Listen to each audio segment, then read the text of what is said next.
Modern Destiny 2 feels empty. There are a few things as disheartening as logging on reset day, only to realize that nothing reset. No vendor roles changed, nothing happened in the tower, there's nobody there to go check. Maybe you go check the gunsmith, but are you really checking the gunsmith? He hasn't had anything interesting in years. And then you go to the gunsmith and he has a slide shot spare rations, but it's off by one, because a spare rations god roll is 1 in 2600, so of course he's off by one. Destiny 2 feels empty. And so you go check the portal and you wonder, what's there daily? And nothing interests you, and Destiny 2 feels empty. And so you go to the Vanguard alerts, and that almost interests you, and the only thing available is a fucking crossbow that doesn't even have a good damage perk, and it's for a rotation that doesn't even work on controller anyway. And so Destiny 2 feels empty. And so you go hoping against hope, you check the Crucible tab, and you think maybe, just maybe, there will be something for me to do, and it's control, that's skill-based matchmaking, and it's Rift, that's skill-based matchmaking, and it's competitive, that's skill-based matchmaking. And so Destiny 2 feels empty, and there's nothing to do. The game is so empty, there's nothing to do. So what does a reset that is not empty look like? Well, if we contrast this with Destiny 1, there are tons of vendors every week that have gear that they have probably never sold before. Our site has a new palindrome. The Vanguard bot has new Vanguard weaponry. New Monarchy has new weapons and armor. Dead Orbit has new weapons and armor. The Future War Cult has new weapons and armor. There are new Crucible bounties available. There are new Vanguard Elite bounties available. Why don't you go try and get Icebreaker? There's a new Nightfall and a new weekly Heroic Strike with random modifiers and a burn. A real burn. What if this week it's Specialist and Arc Burn? What if I can pull out my Fourth Horseman and insta-kill bosses? What if next week it's Solar Burn and Heavyweight? What if my Gallarhorn instantly turns things into dust? These are things that Destiny 2 hasn't had, ever. Because Bungie is too afraid of making things overpowered or something? I don't know. But why is it that I'm legitimately excited for every weekly reset in Destiny 1, and I haven't been excited for a Destiny 2 weekly reset in years? Think about Xur. Exotics are so much rarer in Destiny 1, and new roles of those exotics are so much rarer that every time Xur comes around, there's actual real loot for every player playing the game. Nobody has a perfect roll of every piece of exotic armor lying around, and even if they did, you can still use your strange coins, which aren't capped by the way, to buy heavy ammo synths for your average gameplay, or motes of light to upgrade your gear. Back to the exotics, if you do have a ton of currencies and you're looking for a better roll of an exotic, you can spend those currencies to buy glass needles and then reroll the exotics that you already have. Tell me why Destiny 1 Xur's inventory is like 5 times more interesting than Destiny 2 Xur's, even though Destiny 1 Xur brings like 5 rotating items each week. This is genuinely insane. But that's not all, because when Bungie was actively designing content for Destiny 1, every year with the new DLC, they would reset all the vendor gear. There would be all new vendor gear. Think about that. Imagine if Witch Queen had rolled around and Shaxx got an entirely new inventory. Or Zavala got an entirely new set of Nightfall weapons. Or, hell, imagine if there was an entire new suite of Trials armor and weapons. Imagine if Bungie wasn't late by 3 months every time they promised to give us new gear for Trials. Imagine if Iron Banner not only took less than 6 months to come back, but also got a full new suite of armor and weapons every time a big DLC dropped. How is Destiny 1 still outperforming Destiny 2 all these years later? And that's not to say that Destiny 1 got more content than Destiny 2, because in some cases Destiny 2 does get more content. It's just that the Destiny 1 content actually went where it mattered. You know, the core health of the game. There's new Crucible maps with each DLC. There's new strikes with each DLC. These are things that a player who loves Destiny is going to be playing hundreds of times. So of course it makes sense for that to be what receives the support from the studio. Why is this a lesson that Bungie just forgot? Most of the people in the community have chalked this up to free-to-play, but I fail to see how Destiny 2 being free-to-play means that you can neglect the actual core player base who are playing the game and buying Eververse things every week. Like, surely there is someone on the board with the foresight to understand this very simple concept, right? Like, surely. And yet, when I look over what Bungie has done with Destiny 2 for the last several years, I keep seeing this same short-sightedness appear again and again. The new power level grind, the removal of reputation tracks from every vendor, refusing to support Gambit or Crucible or Strikes. Like, these problems that you've created for yourself actively damage the game. I know you can't see it, but the longer each activity festers, the more each player begins to hate it. And when a player hates the game enough, they just quit. They don't tell you, they don't post about it on Twitter like content creators do. They just leave and they don't come back. Like, let's take my friend, for example, and this isn't a hypothetical. This actually happened. He used to get on every week to run strikes. He was just a strike player. That was what he did. Every time he would get on and run some strikes, and he would just run strikes because it was fun for him. That was the way he found fun in the game. Making some new builds, running some strikes with his goofy fashion and his wacky guns that he pulled, okay? So what do you think happened when Bungie went 4 years without releasing a significant number of strikes? When Bungie continuously diluted the strike playlist with battlegrounds that are just slogs that you have to sit there and kill enemies mindlessly through, he left. This was not a casual player, okay? This was a person with thousands of hours in the game. This was a person who consistently did raids. This was a person who would sometimes join me for Crucible matches. And yet, because Bungie stopped supporting the core aspect of the game that he enjoyed the most, he just left. Straight up. Now, if my good friend with thousands of hours in the game left because you stopped supporting the strike playlist, imagine how many casuals leave every single day because the certain aspect of the game they like gets treated like piss. I can tell you, it's not a small number. Okay, the amount of people that love PvP and left this game, basically my entire clan, twice. Okay, how many people do you think liked casual raiding, and yet when you killed casual raiding with the feat system, left? Again, not a small number. Basically the entire PvE section of my clan. Twice. Okay, this is not something that is sustainable.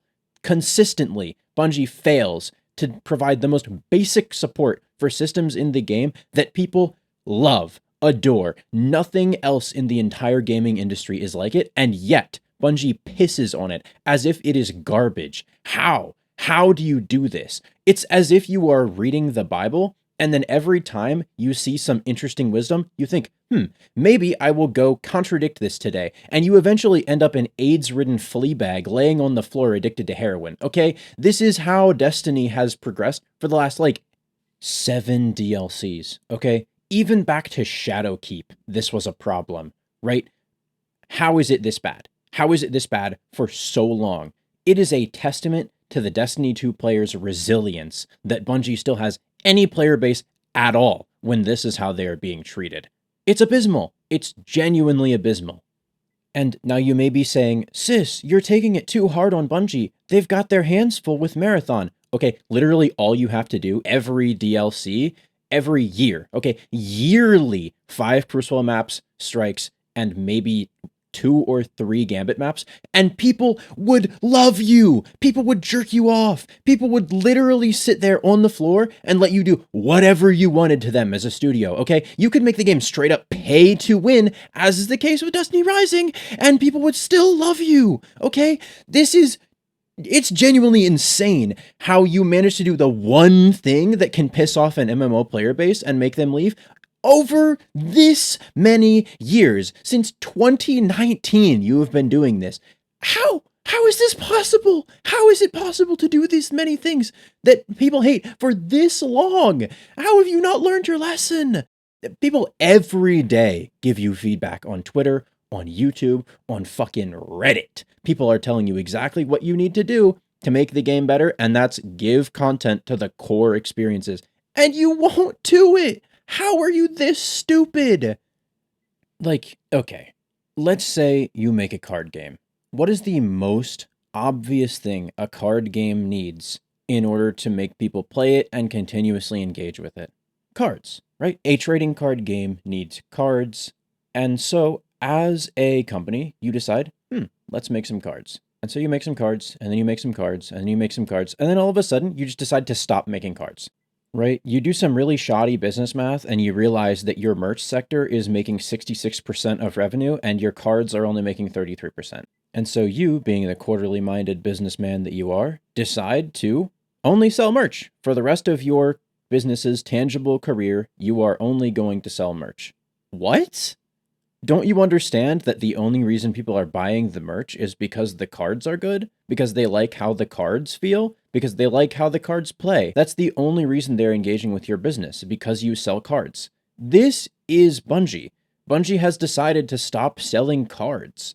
How? How do you make that decision?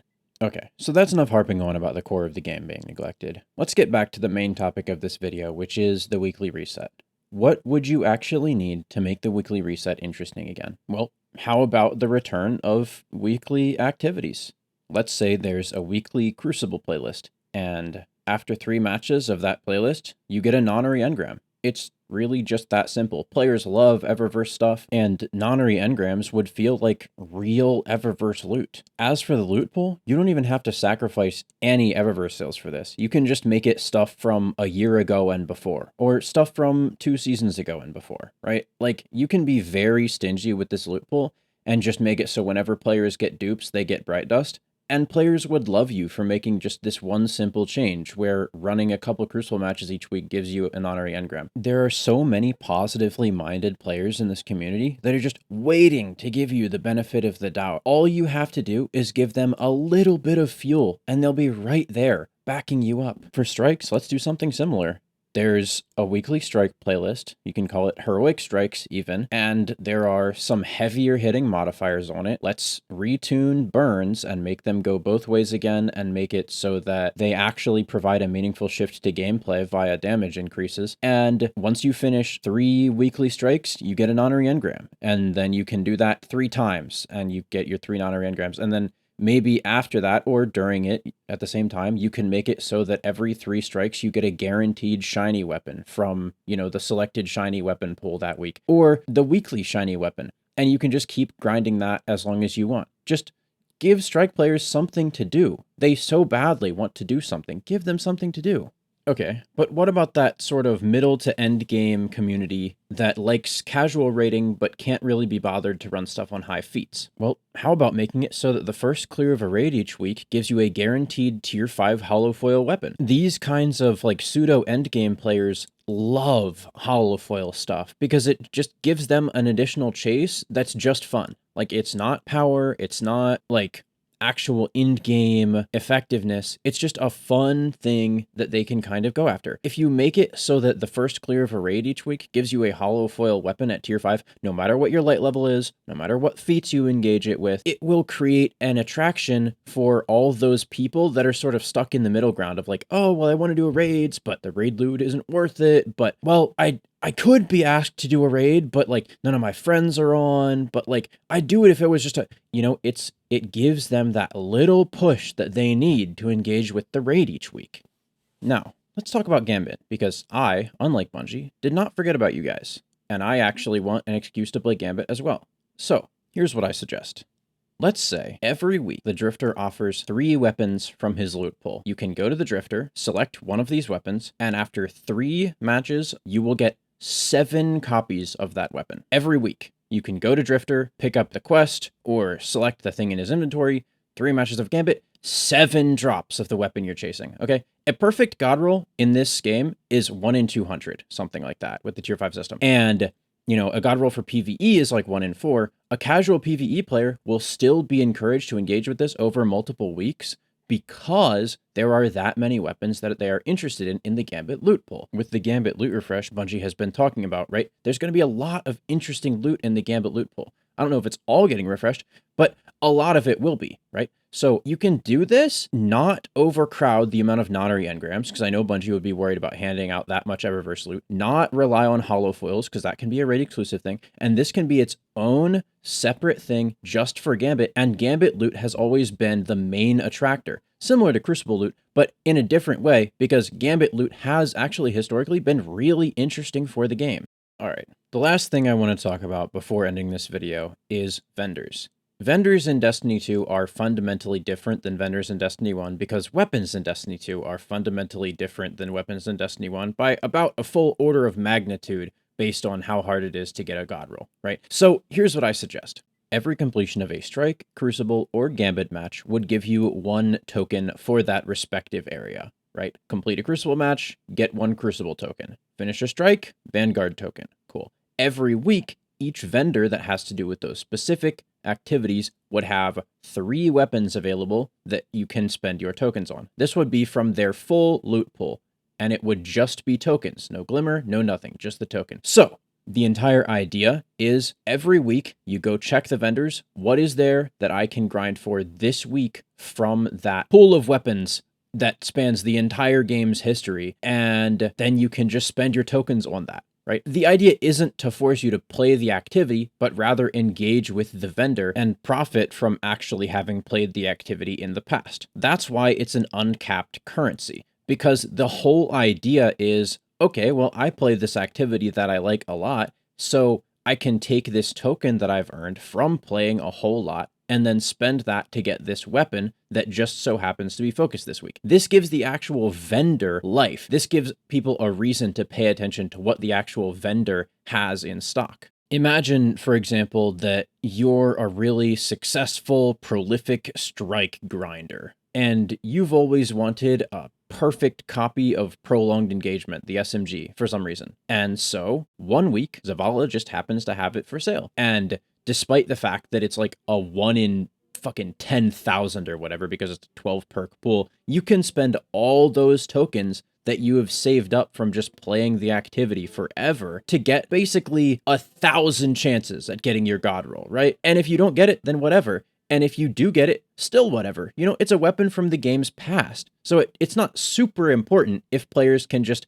dump all their tokens and get a god roll the first day of the week. Remember, these are things from the game's past. And if you do want to have weapons that are, you know, part of the newest loot pool that you ship, maybe just make a limit. You can only buy 10 copies of this weapon this week with tokens or something, right? The important part is to limit the purchase of the weapon, not the token itself, because the token is a monument to how dedicated you are to the activity. It's like Crucible resets used to be before you took them away for some stupid reason. So, to conclude, Reset Day feels insanely empty. And I hope that some of these solutions that I provided could help just a little bit to explain exactly what's wrong with it, what could be changed to fix it, how easy it is to fix it, and perhaps, maybe just a little bit, why the community is so annoyed with Bungie over this specific issue. Because it's a little bit dumb, don't you think, that Reset Day in one of the most popular MMOs ever, maybe not anymore, but it used to be, it's an undeniable fact,